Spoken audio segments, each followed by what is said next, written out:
it's interesting too. You brought up about like respect and how that can frame what people do in certain situations. And it's interesting that when you look at like the emotion wheels and things of that nature that we have a lot. There's one sitting right here. Disrespect is in the fear category. It's responded to with anger often.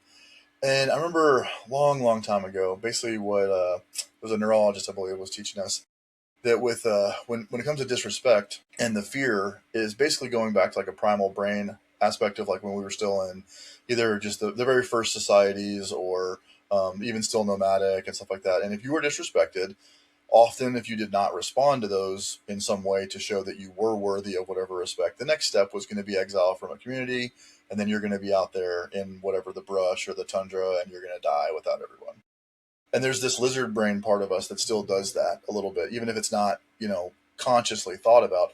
And we can't pretend that there's not even places like that still in the country where, it's not just prisons, but even just, little subsects in society where if you don't respond in certain ways, or it's like, maybe certain words, or it's, you're looking at somebody in the eyes for too long, or you're not looking them in the eyes long enough, or you're talking with your hands like I'm doing, all these different things that can be signs of disrespect for what for what reason there's probably some down the line place that somebody taught that and that just became the thing, and so all of a sudden any of these whatever it is happens is disrespectful, must be responded to with aggression to show that you're worthy of the respect, and then it just cycles and cycles. Yeah, but I think that it kind of goes back to what do we need to survive in a moment. The way remember you explained the way they showed up in prison, the way they was acting, things like that.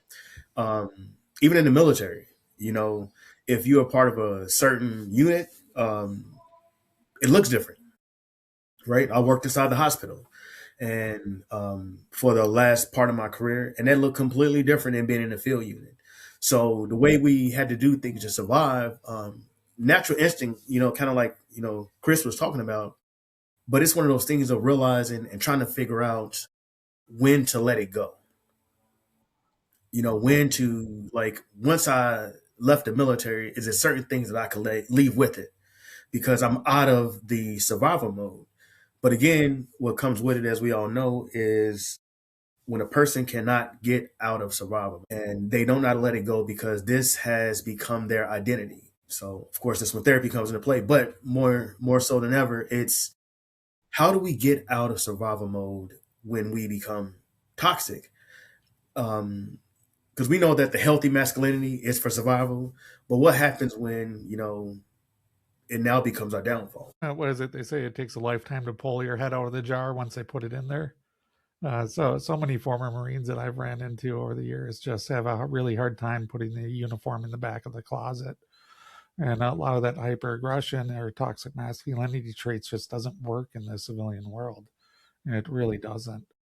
Yeah, I like to go to the temperature or the knob theory, where if our aggression is automatic, where it's like a light switch where it's just on or off, trying to turn it into a dial knob so we can see the room starting to brighten up as we're getting angrier and angrier. And once we're more aware of our feelings or our reactions going into the event, then it's easier to intercede at a healthier spot versus when the lights go on and we just lose our mind.